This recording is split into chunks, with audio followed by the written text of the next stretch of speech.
Best Irish music on irishradio.org with Jerry Byrne.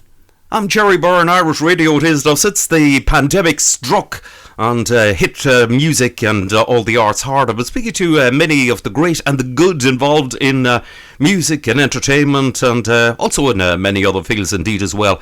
I've got a gentleman now whose debut album was incredibly well received. He's been performing for many years, also performs in a Johnny Cash band and has done numerous other things. A guitar player and a gentleman who lives in County Cavan near Belturbet. I'm delighted to say hello to Paul McCann. Paul, how are you? I'm very good, Jerry. How's things? Always good to talk. Same as that, Paul. Yeah, listen, you started in music. Music was instilled into you at an early age. Your parents always played guitar and sort of instilled a love of music in you. Completely, absolutely. My mum, I suppose, as I grew up, my mum was always playing music and playing Johnny Cash, especially. It's kind of funny that I kind of grew up listening to Johnny Cash and then ended up playing his songs. There was always a guitar sitting in the corner of the house that belonged to my dad, so I suppose music was just something that I grew up and was always all around me. Right, well, so that's that's sort of kind of you were sort of born and reared on it. So naturally, it was a natural progression to go along. Now, listen, you've got a Johnny Cash tribute band. Yeah, the tribute band we set up around, I'm trying to think, it was around 8 or 9 years ago. It was, I suppose, conceived as a one-off gig that I'd been playing in a band. We'd been playing some Johnny Cash songs, and we were trying to get an idea of doing a one-off gig, and we were going to do it in a local hall, and then we thought, well, if we could do a one-off Johnny Cash gig in a prison, it would really be in keeping with the whole spirit of his music and I suppose the history of the songs. So I contacted the Irish Prison Services about the possibility of doing it in a prison, and the feedback from that was incredible. And basically, I think they lined up, after the first conversation with them, I think they lined up 13 prisons to do shows in, and we've done multiple shows. I think we've played each of the four Mountjoy prisons. We played several shows in Wheatfield Prison. And that just really, it really took off from there. I mean, it was incredible. Like, really, I suppose, incredible experience getting into the prisons. Incredible experience playing for the prisoners. I mean, it was I suppose, after years of playing pubs and shows and theatres and that, it was a very, very different audience, very different show, but really, something very memorable. Indeed, I'd well believe it.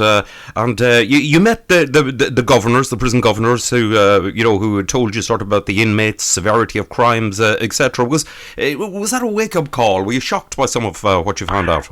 It was one of those things, as I said, the way the kind of shows developed, it was kind of a stepping stone from, I suppose, me and a close number of friends playing these shows to, I suppose, then the prospect of doing them in prisons. And it wasn't until, I suppose, I would have met the governors of each of the prisons beforehand, and I suppose gone through all the contractual side of things, and I suppose what we could bring in, what we couldn't bring in, and things like that. And I would say about 3 days before we done the first gig, I woke up about 2 a.m, where the realisation of, okay, this is not just going to do a gig somewhere, this is actually, okay, we're going in to play in a prison with some very dangerous people, and it literally, the reality hit me like a slap in the face, and I sat in shock for several hours trying to get my head around it. But no, I mean, at no point, I suppose, we were brought guarded around the prisons. We were never put in a situation, I suppose, where we weren't put in very dangerous situations. Right. It's yes, it certainly would be something that before the initial gig, that you would have sort of reservations and thinking, why have I done this? What am I doing here?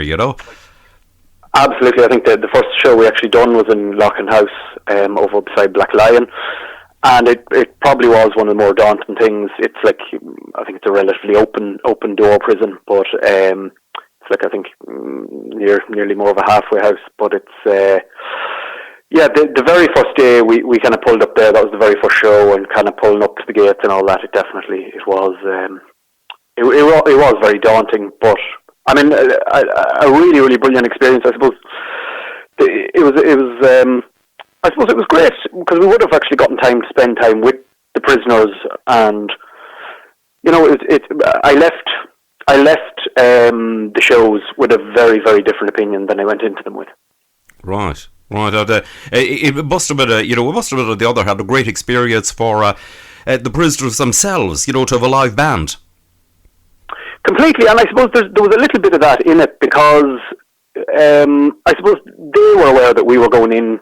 We weren't getting paid for it. It was literally just something we done.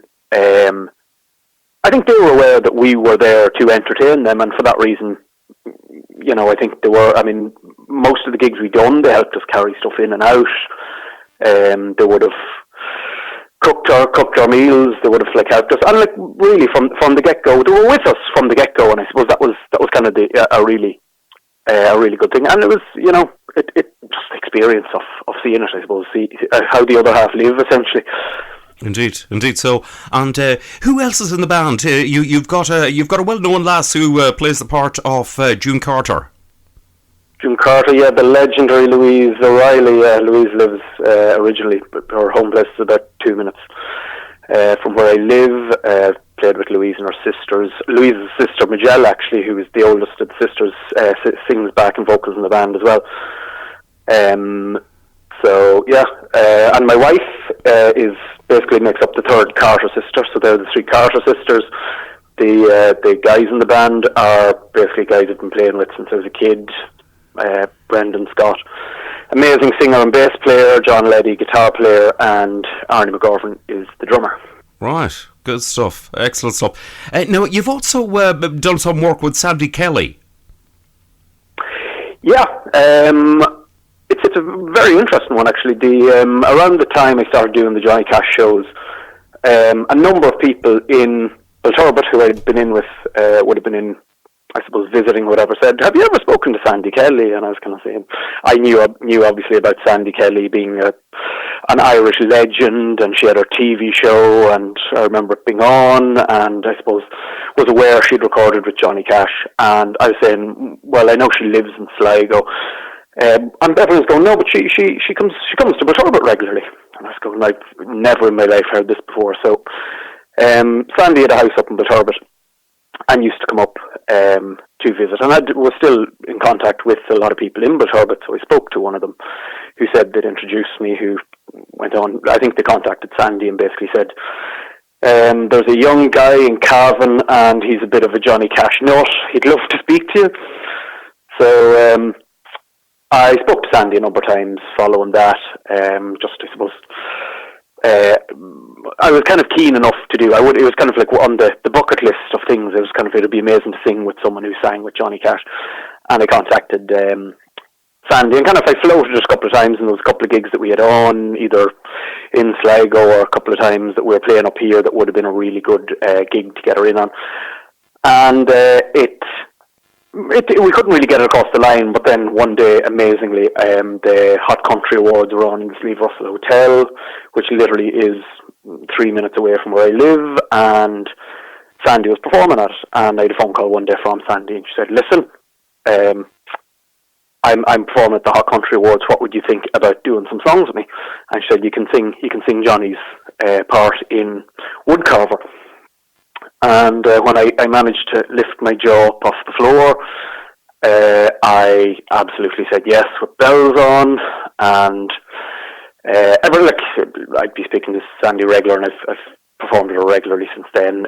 She's absolutely sensational. She's such a professional and an absolute amazing person to boot. She's just a pleasure to work with. Really good attitude on life, really good attitude on, I suppose, the music business, and I suppose from the numerous times I've met Sandy, I suppose, she'll always teach you something. There's always she always has little tidbits, and she'll always kind of either tell you a story about something that happened in her career, or she'll be able to apply something, as in, you should do this, you should do that. Always a little bit of advice and something to back it up. She's an absolute lady. Indeed, and she, as you said, she performed with Johnny Cash, and actually, your Johnny Cash band, interestingly enough, with the Johnny Cash thing, just to say, it involved actually consulting the Johnny Cash estate for their approval on the whole issue.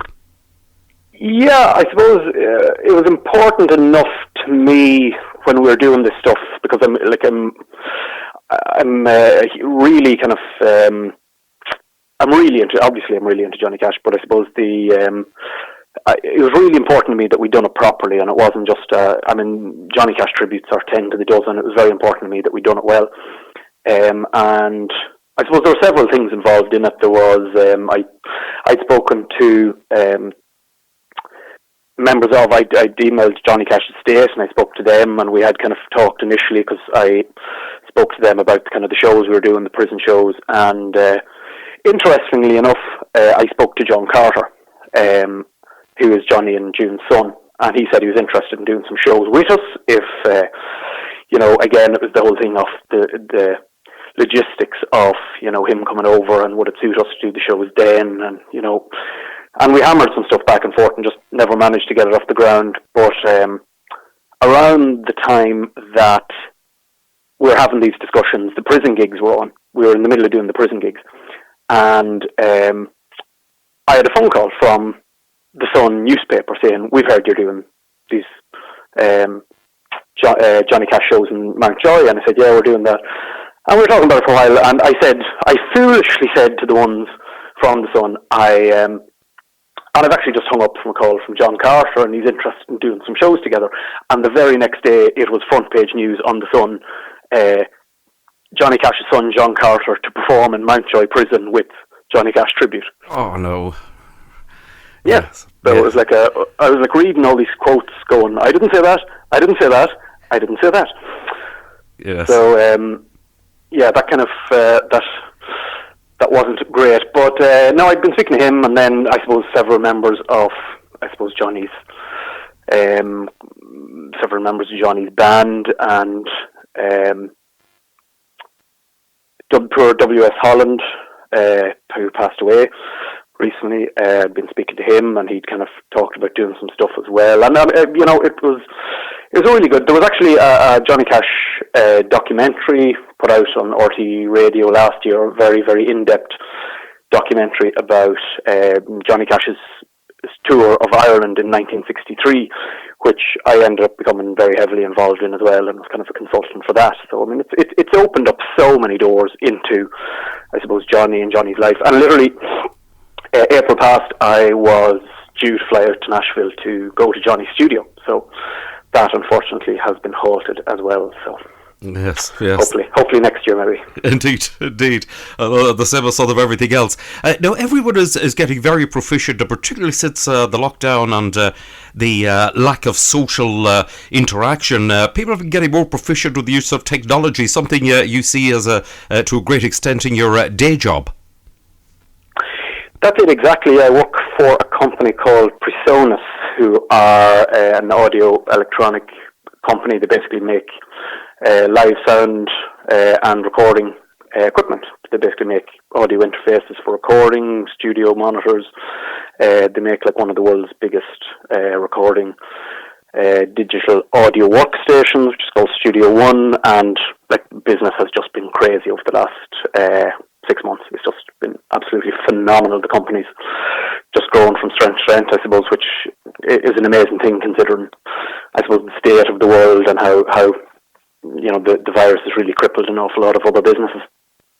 Indeed so. And one of the things I'm sure that you must miss yourself, Paul, is actually nearly every entertainer says the big thing that they miss is meeting the people and actually talking to the people.